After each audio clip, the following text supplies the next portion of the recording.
regarding my request for funding gap of 21,000 Ghana cedis. I have requested for some form of support, a loan, let me say a favor loan, to fill in the gap of 21,000 to feed my chicks up to the safe month, when I would be hoping they would have started laying to be able to feed themselves and then make me some profit.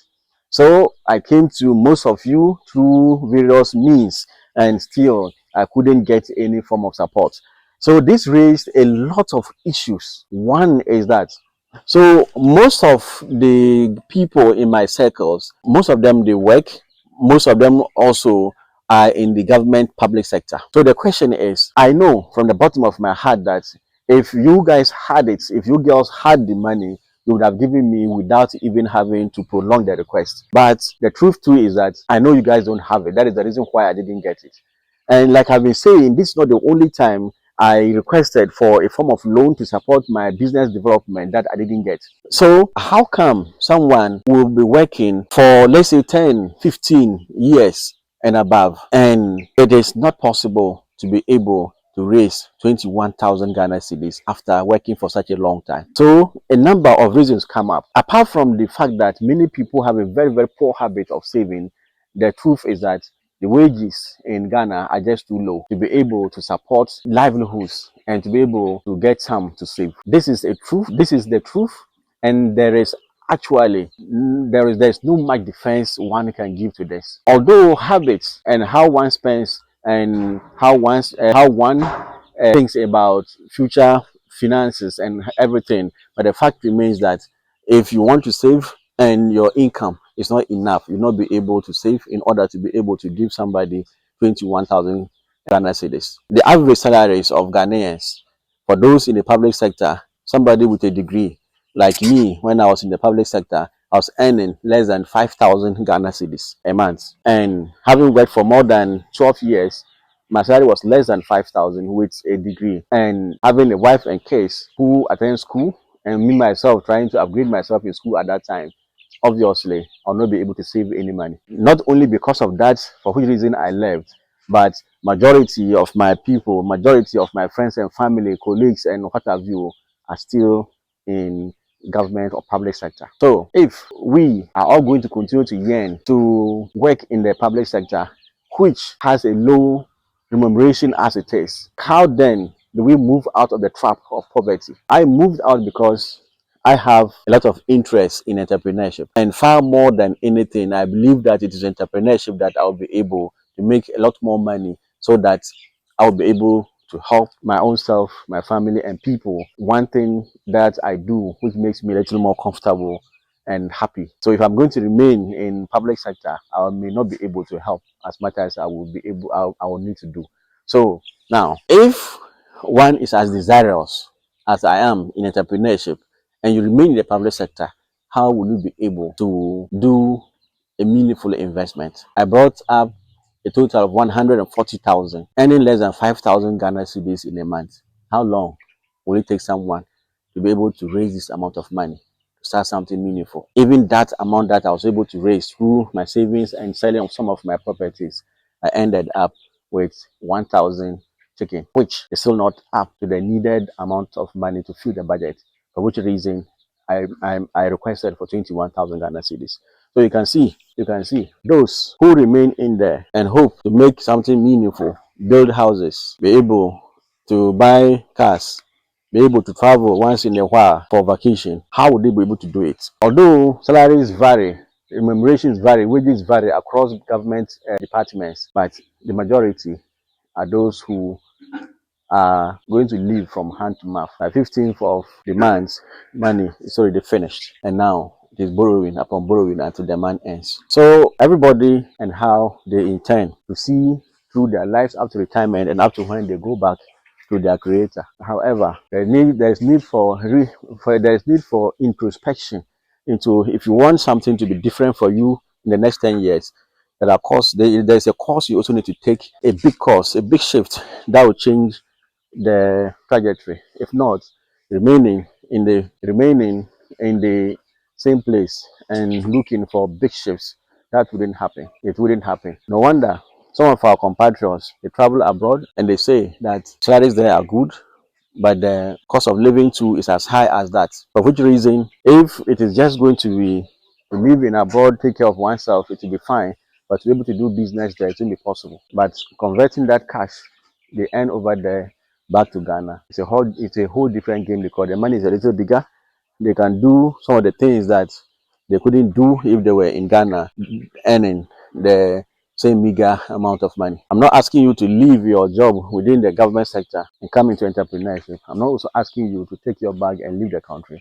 But assess your situation. Assess your situation really, really well. Where do you want to go with your life? Where you are currently, even with promotions and multiple promotions, will you be able to become fulfilled at the end of the day when you are 60, 70, when you're on your deathbed? Will you be able to say that you have lived a fulfilled life? The other aspect that really baffles me so much and worries me so much is about, at the time, I'll not be able to tell exactly, but a worrying situation of young, able, intelligent men go and sit about without resources from morning till evening. They get up and come home without using their brains, without using their energy, without applying anything they learn in school, all in the name of wanting a secure job. I'm still looking for 21,000, but surely I know it can't come from side crop of my colleagues and friends and family. It's going to come from sources which are outside this particular one. And by God's grace, I know I will get it. So if some of us do not go out of the way, jump out of the box, there will come a time that 21,000 Ghana cedis can cause fights, can cause misunderstanding, mistrust, break between friends and family simply because 21,000 Ghana cedis cannot be raised. I have been in the private sector for which reason I understand that wages are low.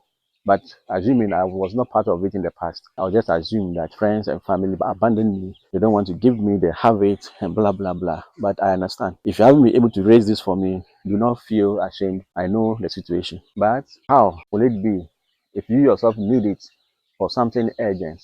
You are not able to get it, even though you get out from morning till the evening, Monday to Friday, all throughout the year, saying you are going to work.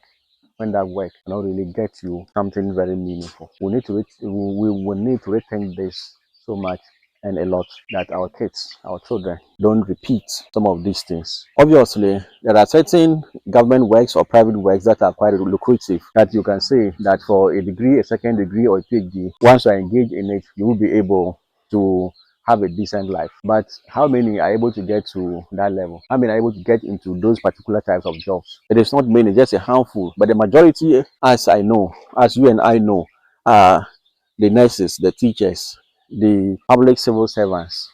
They are the majority. And what is it that they take home? Excuse me. I feel emotional about this, but that is what it is. How much do they take home? How much? In the name of work, they are not able. They tie their future to that work which cannot give them what they need. It is not to say that once you jump into entrepreneurship or you travel out of the country, I'm not saying you should do so, everything is going to be rosy. No. As you can see, everything is not that rosy for me because I'm out there looking for 21,000. But would I rather look for 21,000 to add to 140,000 than just to be looking for a mere maybe 10,000 or 20,000 that I will not be able to get from the work that I do? So the government departments, the government institutions which are set up to help people who are into entrepreneurship, I think they have been much more focused on helping those who are now trying to start, helping those who don't have anything in their hands, than helping those who have already started to grow and become bigger.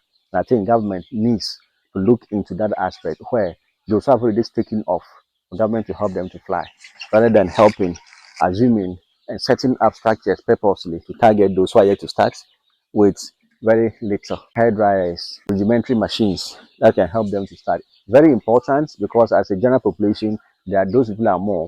However, there's need to also bring out the stars, bring out those who are already invested a lot of energy, resources, and money, a lot of experience gain. There's need for government to push them so that they can fly as high as possible, that they can become inspirations for many to also chart a course, and not for governments. I'm not saying that is what has really happened, and not for government to even want to stampede, block, to much extent sabotage the path of those who have chosen entrepreneurship and are trying to grow.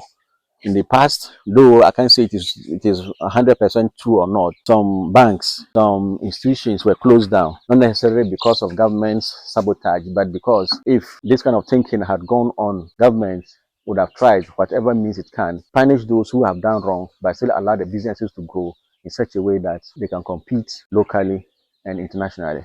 We need government. We need government to be able, just like the way Chinese do, if I'm not mistaken, government needs to support local businesses to grow and become big and become competitive, so much so that they will create a lot of jobs. They will be able to build skills and experience. They will be able to inspire and not just pick small group of people, especially during elections. Small group of people, give them this and that in the name of helping entrepreneurship. No, that is not the way entrepreneurship is helped. I think that there are many, I can count on the top of my fingers, many people in this poultry sector, like the consultant who helps me in this, who through their grit, their sacrifices, are now having 6,000 birds who are laying. I've developed experiences over 12 years. If they got support to do 100,000, 1 million, they will be able to do it quite easily.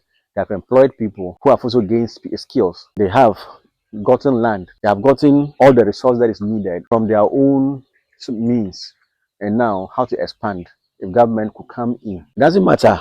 It doesn't matter if it is titled as the government of the day support for people, but the opposition can all come into agreement, like the case of the fight against illegal mining, the Galamsey. Government could reach out, or civil servants, civil society could reach out to the opposition for them to sign pacts that, oh, these particular individuals, these particular businesses are the interests of the state of Ghana. For which reason, any parties that come to power in the future, they should also try to protect them. Why haven't we heard in the past that a Galamsey sorry, why haven't we heard in the past that the Galamsey kingpin, Aisha Wang, who was arrested instead of her to be taken to court and dealt with in Ghana, the Chinese government requested that she should be deported back to her country. Meanwhile, they knew that the activity she was doing in Ghana, part of it was illegal. But then, to protect their citizens, to protect what they were doing, to protect the money they are making, they asked that they should come back to their country. And more of such talked about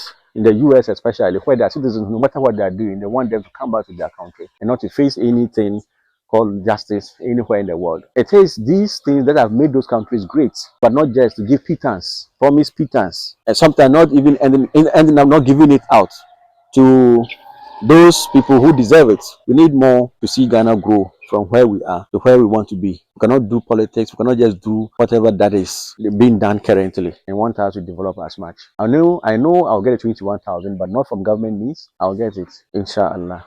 By the grace of God, I'll get it. And these chicks will be fed. These chicks will grow. These chicks will lay eggs.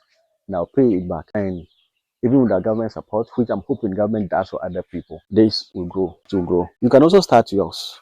Regardless of whether you are still in public sector or you have already left, you can also start yours. Together we can grow. Together we can change Ghana the little ways we can. I wish to continue this video, but I'm getting much more emotional. So this video, I'll end it here and continue another time.